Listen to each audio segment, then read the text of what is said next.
terms of content and action for the future, WWF and Club of Rome, as I said earlier this morning, are relatives. And some of your members are our members also, and some of our members are your members. And I hope that this cooperation and joint venture will be the starting point of more cooperation and joining each other's efforts to have a bigger impact in changing the world for a better.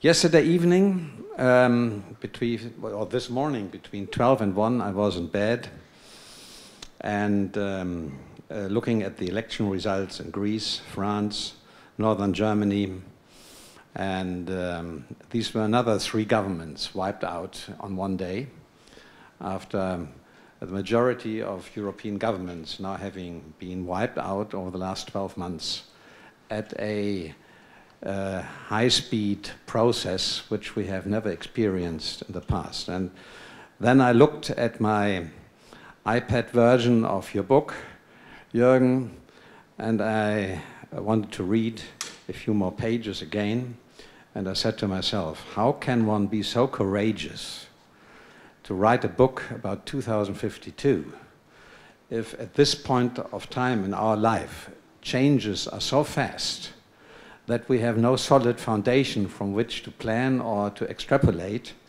and at this high-speed internet time of changes we live in, who knows what is happening in 20 years, 30 years? Are the demographic extrapolations correct? Will there be peace? Will there be employment beyond climate change? So, first of all, I want to congratulate you that you had the courage to undertake this. You are a standalone tower of courage in this respect, because there's no other book around since many years with this kind of projection. And this deserves a particular support and appreciation because the questions you are asking create a platform for dialogue on a level far beyond and above climate change. When I started to read your book, I was first concerned that this would be about climate change. However, in the title of your book, you don't talk about climate change. It's a forecast for 2052, and the word climate change is not part of the title. But you use the climate change issue and problems as a starting point for a broader projection. And that is truly in the spirit of the Club of Rome methodology of an holistic, general, transdisciplinary approach in terms of global and long term. And this is really in the true sense of the old 1972 version of the limits to growth, which also took this broader approach, correct in content, wrong sometimes in timing. But what does timing mean in a world of billions of years? If we are 10 years or 20 years or 30 years out, it's irrelevant. If you say the end of the world is tomorrow, Yolanda, I say, well, the future starts today. And whether this future in our projection ends in 30, 40, 50 or 100 years doesn't make a difference as long as we have an impact of people's information, attitude and actions from today on. And this is the hope, and this is the thrust which is represented by this book. Now, a few comments on form and content. You call it a forecast. I'm not so sure that that is the ideal word, because in the text itself, you talk about an educated guess, which I like much more. A forecast gives the impression that this is somehow solid scientifically based, which of course it cannot be by definition. And in the original book, Limits to Growth, of which you were an author, and there's another co-author here in the room, which is a very special event. I'm glad to see you here. The fact that they talked about scenarios or alternatives described it a bit better. And again, the media are quoting the limits to growth as a forecast, which it hasn't been. So I think you have to protect yourself a bit together with us, that you are not tied to a forecast which is really the best of educated guess available. So that's one comment. Second comment, more on form and editorial. I have the habit of, when I have to read a book, to form an opinion about a book, I read it late in the evening, normally in bed, and I check how fast I fall asleep. My average survival time between 12 o'clock and 1 o'clock in the morning is some 30 minutes. Then I definitely fall asleep. In your case, I did not fall asleep. I kept reading for an hour, and I knew I'm going to continue the next day. So it's what you said, readable. This is very important, because if you want to write something for the bookshelves, that's one thing as a professor of a Norwegian university. But if you want to have impact on the global scale, it has to be juicy and readable. And that you have achieved. Congratulations. The sentences are clear. They're mainly short. It's a lot of headlines in between, some quick summaries, and these glimpses, as you call them, very refreshing, different opinions on particular issues. This is a nice art of work for communication also, and sets an example for many other books which are largely unreadable and have no impact at all. So this book has the chance of having impact, and I could see from the interviews I gave concerning and referring to this book that there was a growing appetite by journalists on this, because they understand this, it's new for them, and what is more important for me, and this is my first comment on content, is that you really are addressing issues in terms of the political, global governance situation today, as well as the state of Western capitalism. And when we move away from Europe and North America more to Asia, where the change of power takes place, and where the gravity of our world is moving at this point of time. When I am, on behalf of the Club of Rome, talking to leaders in those countries, particularly India, Indonesia, and probably next 2 weeks in China also,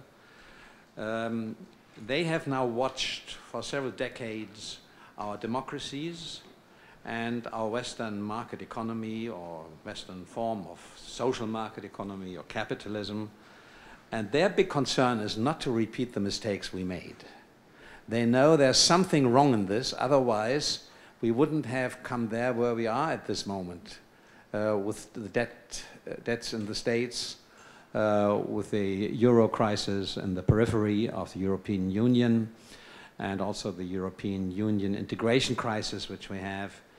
So this discussion on democracy and on revising our Western economic system in the East is already underway, and it's slowly spreading to the West also. And what you label as short-termness is more than that. It is something which does not get the support by the electorate anymore. The latest surveys in Germany show that more than 50% of our voters do not support the free market economy, in spite of the socialist economy in Eastern Germany only 20 years ago. So the distortion of wealth and income between the very rich and the very poor, and the big gaps in the middle, are having their own dynamics. And you're addressing this very shortly, very condensed, because it's not your main issue, but to position climate change in the context of political, local and global governance on the one side, and the shortcomings of Western capitalism, gives climate change a different dimension for discussion. And it shows that the effects short-termism has in political and also in economic terms, and it ties the things which are interdependent together. This is normally not done because as governments are organized by ministries and the universities are organized by faculties, these cross-sectorial recognition and definition is lacking. And this is something which where you really create a much broader and more important and valuable platform than others have done or have not even tried. So the fact that climate change is put into this context will give the discussion on climate change a broader dimension in the future, because it's tied to those things which are already under question, and will be like a turbocharger for making sure that we are not only taking a long-term view, but that we are taking action under the views of long-term thinking. And it certainly will also encourage a further discussion on revising our democratic party systems.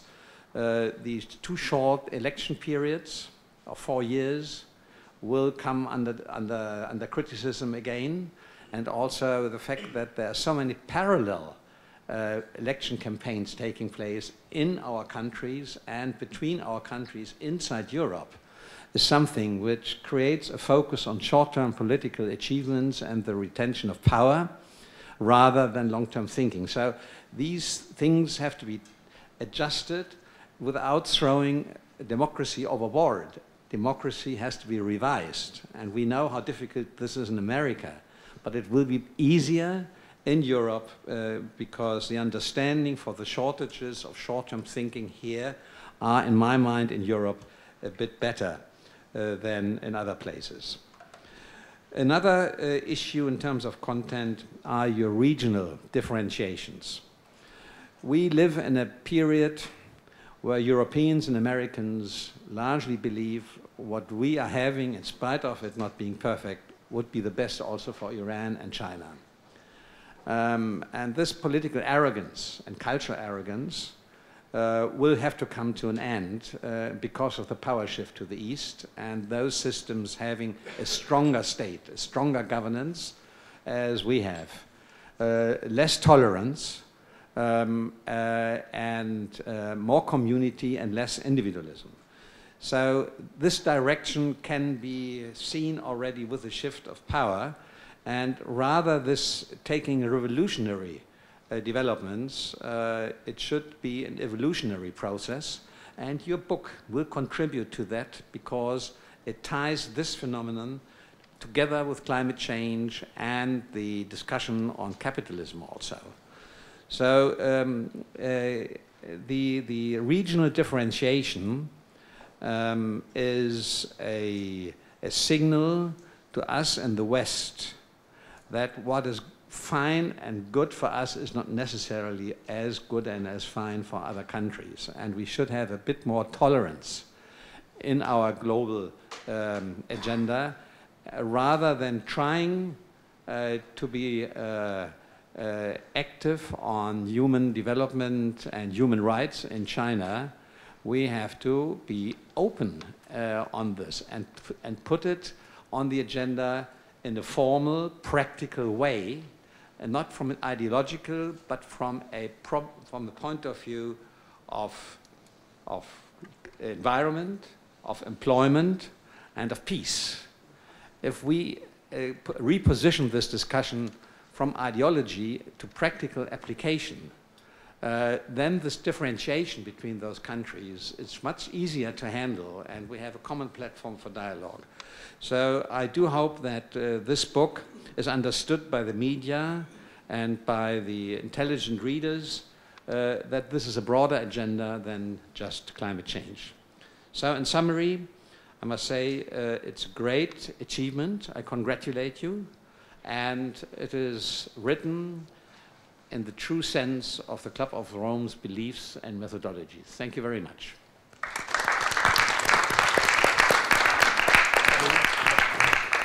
We have some time for questions, comments, thoughts, so why don't we start? Claude, then Anders. So Claude, 1, 2, 3. We'll do 2 or 3 comments and then we'll come back. I have a question for Jorgen with regard to how he thinks people should understand his book. Because the first Club of Rome book was often bad-mouthed and abused, I think for 2 reasons. One reason was that people didn't like the message, because they didn't believe in limits. But secondly also, because they did not understand that these projections, the modeling, were not predictions or forecasts. And you yourself, Jorgen, you have often said to me that people don't understand, they don't make that distinction. Now, I haven't read the book, and Eberhard von Körfer just alluded to this point, but I would like to hear you, because you always use the word forecast now, that's a prediction, whether, in fact, you have gone away from what you believed was an important principle that should be understood in the first Club of Rome book, 1972. Let's take a couple of questions, Carl, and then we can come back to Anders Wickman, you have the floor. Thank you, Jorgen. Fantastic achievement, I must say. I haven't read the book, so allow me 3 very quick questions. One is with regard to your first point on population. You make a rather optimistic assumption that population will level out at the level of 8 billion people towards the middle of the century. At the same time, your contention is that the low-income countries will not really take off. Now, to me, that is a little bit a contradiction, because fertility rates are particularly high in the poorest countries. And how you get this equation together, I simply don't understand. Secondly, climate sensitivity. I wonder to what extent you have taken in the latest research with regard to both slow and more long-term feedbacks, not really relating then to the level of greenhouse gas concentration, rather to what's happening when the albedo is changing, when methane is leaking, etc. These seems to me to be the real dangerous possible tipping points. And do you have a comment there? And lastly, you didn't say a word about ecosystems and biodiversity. To me, the pressure on those systems, whether we talk about resources or we talk about the diversity in the ecosystems, is a major challenge. And even if the economy would grow somewhat slower than what the OECD and others predict, I don't get it with the kind of organization of the economy we have, that we can sustain these systems. Should we take one question? Well, I was going to the gentleman over here had his hand up first, and I'll come back. We'll do 3, and then we'll ask Jorgen, I haven't had a chance to read your book, but I glimpsed in it, and I saw that for further reading you refer also to the book of Paul Gilding, The Great Disruption. Paul has been a couple of times in the Netherlands and attracting great crowds. You start from the same point, you have a similar vision, but Paul Gilding in his book is basically saying we will have a great disruption So there will be no smooth graphs as you showed, but there will be very steep declines in earlier years, with maybe recovery in later years. Could you please tell us what is your view on Paul Gilding's views? Gary, do you have one more question? Why don't you ask then? I think 4 questions is the limits to questions. And then we'll ask Jorgen. Well, thank you, Jorgen. Certainly you've created an eagerness to read the book. So my question wouldn't be there probably if I had that opportunity first. But Anders said you started with population, but the population itself is linked to economy. From economy you have come to your ecological projections, is what I understood. What were your basic assumptions about or reasons for the projections on economy which drive the whole rest of the study? Okay. Yeah. Carl, do we need the microphone here?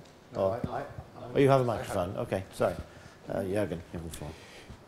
Well, thank you for the comments and for the questions. I'll have 4 responses to the comments, which I'll do in the end, and then I'll respond to the questions first. Thank you for the flatter, by the way. That's the starting point. So first, Claude. I'm a future scientist, and there are 2 different types of analysis futurists can be making. Either you can making forecasts where you basically say that the weather tomorrow is going to be sunny, and that the revolution is going to happen in 2020, and that the weather is going to be warmer in 2040. That's a forecast. And a forecast has varying qualities. You know, in some systems you can make forecasts that have a high likelihood of being true. In other areas, like in global forecasting, like the one I'm doing here, the likelihood that your exact forecast is correct is somewhat lower. I'll return to that issue, but that's forecasting. Scenario analysis is basically to try to think through the consequences of various ways of action. You know, so if we do like this, then this will happen. If we do that, this will happen. Again, the quality thing is the same, that in some systems you can actually make very precise scenarios because the system is predictable. In other areas, like what we're doing here, that is not the case. So that's just in order to define the words. Limits to growth, the 20-year update and the 30-year update were solid scenario analysis. You know, these were analysis. In 1972, we described 12 different possible futures of the world, starting with some scenarios that have resource crisis, then pollution crisis, then food crisis, then erosion crisis, etc., gradually moving into saner types of futures where, you know, population control was tried or lower income growth was tried, and then finally sustainable policies were put in place in the model system in order to create our 1972 sustainability scenarios. And so, yes, limits to growth was a scenario analysis. It showed a number of possible futures. It made the point that from the point of view of the authors, you know, a number of the crisis scenarios were very unattractive. And so we thought that society ought to try to put in place the types of policies that shifted the world more likely into the later scenarios. And we stuck to that thing because this is the only type of thing that you can do scientifically speaking, you know, and we did so for 30 years. Then we were about to write the 40-year book. And of course, there are no other authors of the 40-year book because the rest of the gang is either dead or didn't think this was a good idea. And so I had then to make the choice. Should we make another scenario analysis, or would it actually further the cause better to make an educated guess, or to make a forecast, which of course has huge uncertainties because of the inherent uncertainty of the global system. And so I concluded that it is more interesting now to try to make a forecast. One main reason for that is what I said openly at the beginning. The main audience for this book is me. Jorgen. You know, I have no wasted my time. 40 years I've worried and tried to make the world become a sustainable place. It has had very little impact. So now I wanted to know what the next 20 years is going to look like. And so I needed a forecast in order to get some peace in my tortured mind. So this is the issue on, it's an important issue, you know, this is a forecast, this is not a scenario analysis.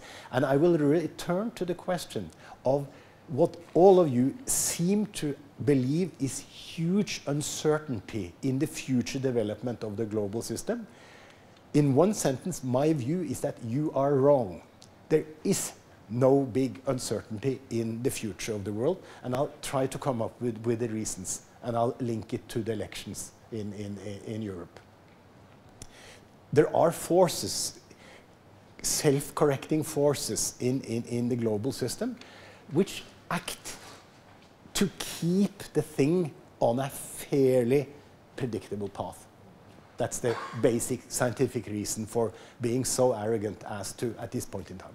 We couldn't do this in 1972 because at the time we were young. We didn't know how the world actually operates. We had very little social science competence in the group. You know, now, 40 years down the line, having spent 1/3 of life in business, 1/3 of my life in research, and 1/3 of my life as your deputy, you know, in the NGO community, I know very much more about how this sad world actually is, you know, linked together, and consequently how it is going to evolve. Sorry for such a long answer, but this is of course a terribly important question. Anders,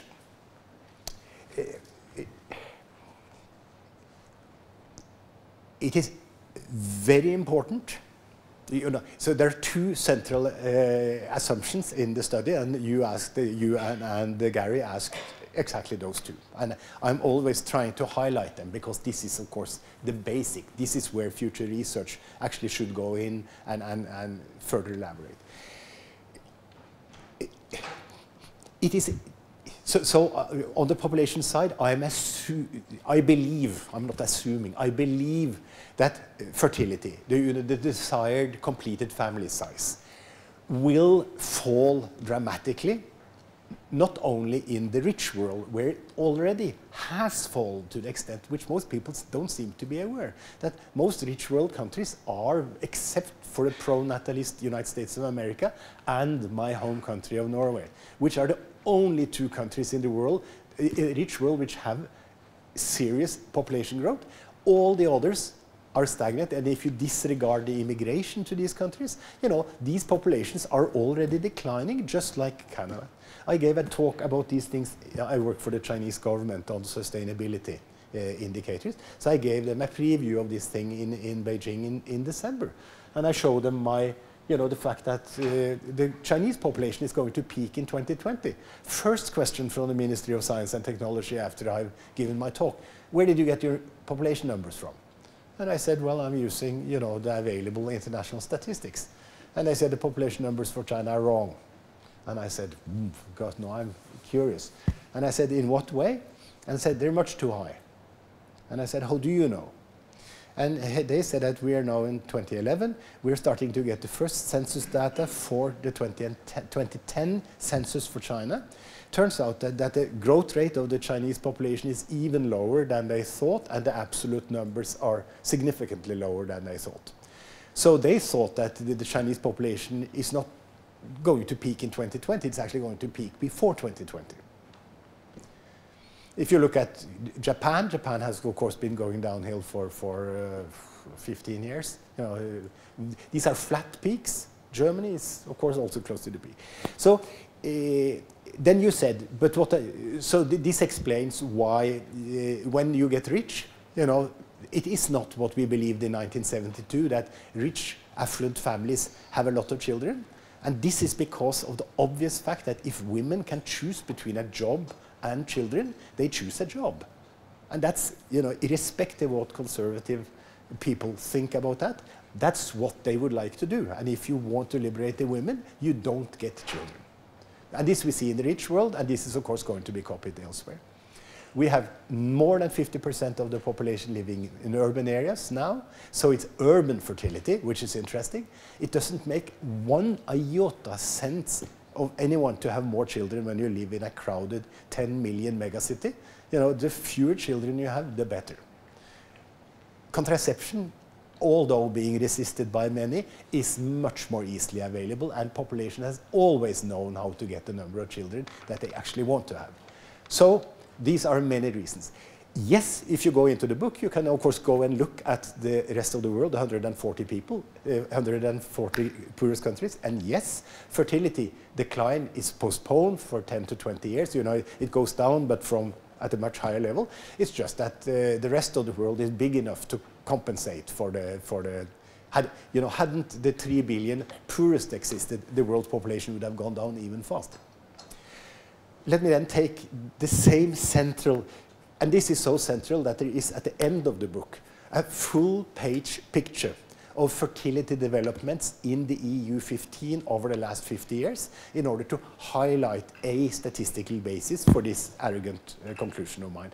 On the next page is productivity growth in the United States of America from 1950 to 2010, which shows how fast labor productivity in the United States has evolved over this period.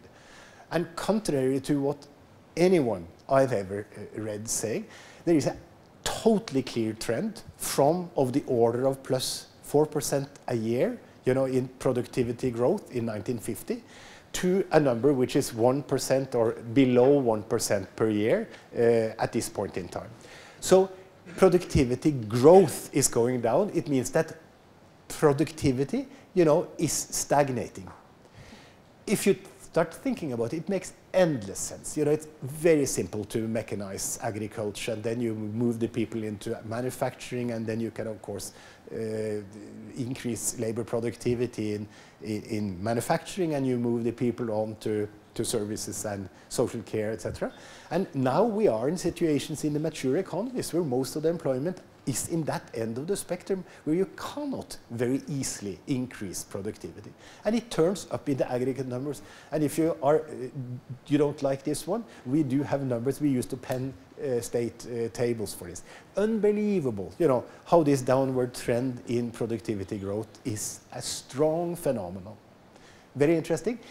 One reason why you may believe that this is wrong is that you're using the wrong definition of labor productivity.